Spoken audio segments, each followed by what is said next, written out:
بسم اللہ الرحمن الرحیم۔ معزز خواتین حضرات، السلام علیکم ورحمۃ اللہ وبرکاتہ۔ گزشتہ سبق میں ہم نے یہ پڑھا کہ کافر دنیا میں واپس لوٹنے کی تمنا کریں گے۔ اب یہ تمنا کیوں کریں گے، یہ ہے ہمارے آج کے سبق کا موضوع۔ معمول کے مطابق سب سے پہلے آیت مبارکہ کی تلاوت کرتے ہیں۔ اللہ رب العزت ارشاد فرماتے ہیں،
معزز خواتین حضرات، رب کائنات کی پاکیزہ کتاب قرآن مجید پارہ ہے 18واں سورہ مبارکہ کا نام المؤمنون اور آیت مبارکہ ہے 100۔ جیسے میں نے ابتدا میں عرض کیا کہ اس آیت مبارکہ کا تعلق پچھلی آیت مبارکہ کے ساتھ ہے، اس لیے میں اس آیت مبارکہ کا بامحاورہ ترجمہ آپ کی خدمت میں پیش کر کے پھر اس کا لفظی اور بامحاورہ ترجمہ کرتا ہوں۔ اللہ رب العزت ارشاد فرماتے ہیں، یہاں تک کہ جب ان میں سے کسی کو موت آنے لگتی ہے تو کہتا ہے کہ اے میرے پروردگار، مجھے واپس لوٹا دے۔ کیوں؟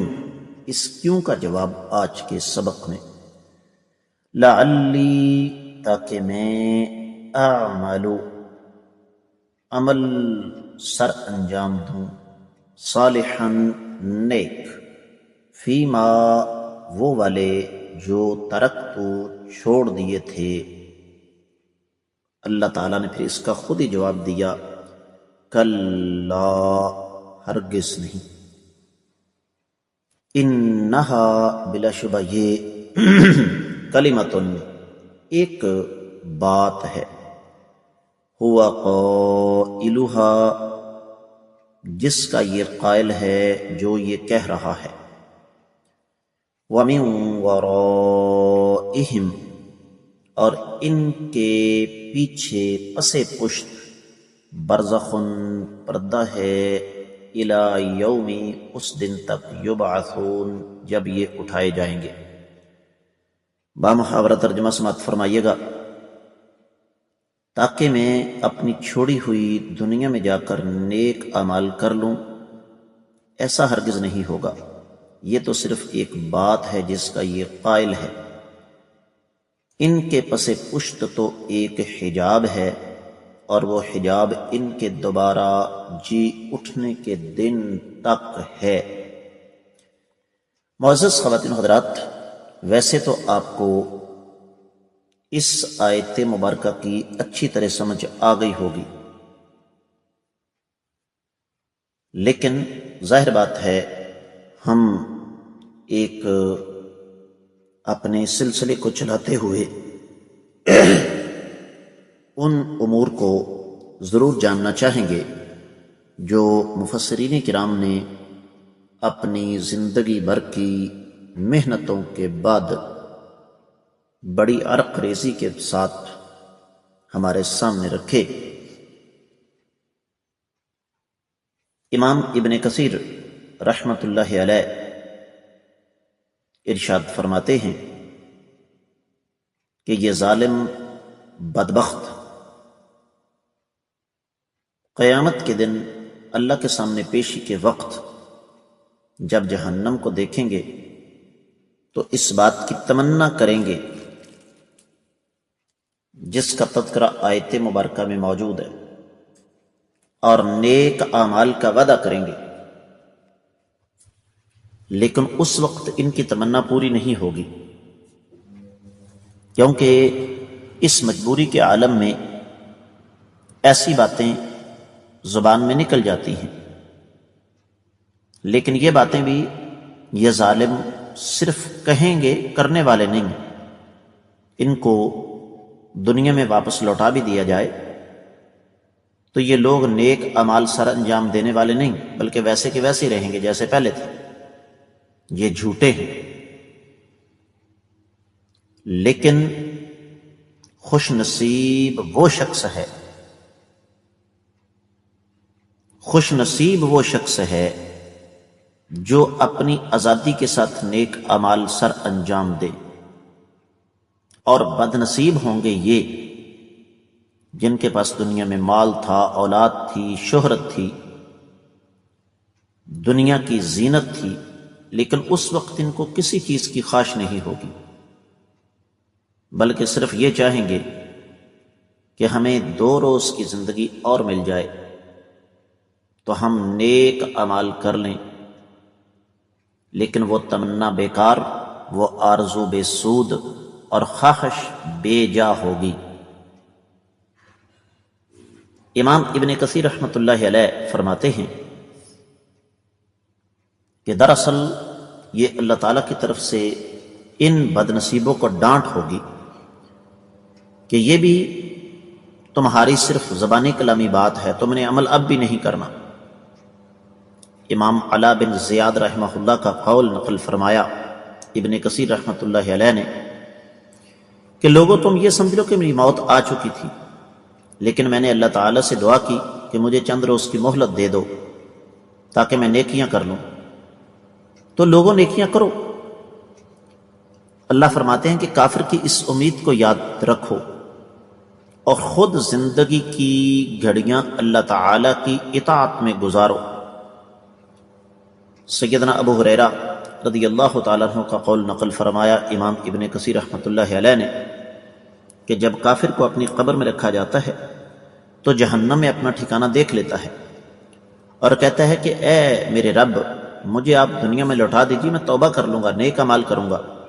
جواب ملتا ہے کہ جتنی عمر تجھے دی گئی تھی تم نے وہ ختم کر دی۔ پھر اس کی قبر اس پر تنگ ہو جاتی ہے اور پھر اسے سانپ اور بچھو چمٹ جاتے ہیں۔ اللہ اکبر۔ سیدہ عائشہ ام المومنین رضی اللہ تعالی عنہا ارشاد فرماتی ہیں کہ ظالموں پر ان کی قبریں بڑی مصیبت کی جگہ ہوتی ہیں، ان کی قبروں میں انہیں کالے ناگ ڈستے ہیں، جن میں سے ایک بہت بڑا اس کے سرہانے ہوتا ہے اور اتنا بڑا ہی ناگ اس کے پاؤں کی طرف ہوتا ہے۔ وہ سر کی طرف سے ڈستا چلتا چلا جاتا ہے اور یہ پاؤں کی طرف سے کاٹتا اوپر کی طرف چڑھتا چلا جاتا ہے، یہاں تک کہ یہ دونوں بیچ میں آ کر اکٹھے ہو جاتے ہیں۔ ابن کثیر رحمۃ اللہ علیہ ارشاد فرماتے ہیں من ورائہم کے معنی یہ کیے گئے ہیں کہ ان کے آگے برزخ ایک حجاب اور آڑ ہے، دنیا اور آخرت کے درمیان۔ نہ تو وہ صحیح طور پر دنیا میں ہیں کہ کھائیں پئیں، اور نہ ہی آخرت میں ہیں، بلکہ بیچ میں ہیں۔ تو بقول امام ابن کثیر رحمۃ اللہ علیہ اس آیت مبارکہ میں اللہ تعالیٰ نے ظالموں کو ڈرایا ہے، اور یہ آیت مبارکہ اس بات کا ثبوت ہے کہ عالم برزخ میں بھی بڑی بھاری سزا کا ان کو سامنا کرنا پڑے گا، جس طرح کہ سورہ ابراہیم کی 14ویں آیت مبارکہ امام ابن کثیر رحمۃ اللہ علیہ لے کر آئے من ورائہم جہنم ولا یغنی عنہم ما کسبوا شیئا ولا ما اتخذوا من دون اللہ اولیاء ولہم عذاب عظیم۔ یہ سورۃ الجاثیہ ہے معزز خواتین حضرات، 10ویں آیت مبارکہ۔ سورہ ابراہیم کی آیت مبارکہ کا ٹکڑا بعد میں آئے گا۔ ان کے پیچھے جہنم ہے،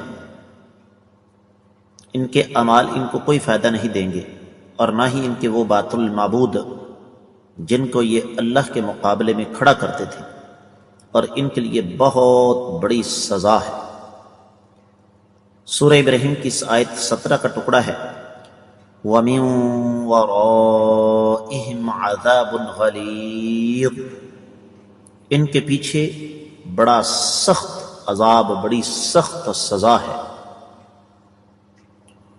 اور ایک حدیث مبارکہ جسے امام ترمذی رحمۃ اللہ علیہ اپنی سنن میں 1071ویں حدیث کے تحت لے کر آئے،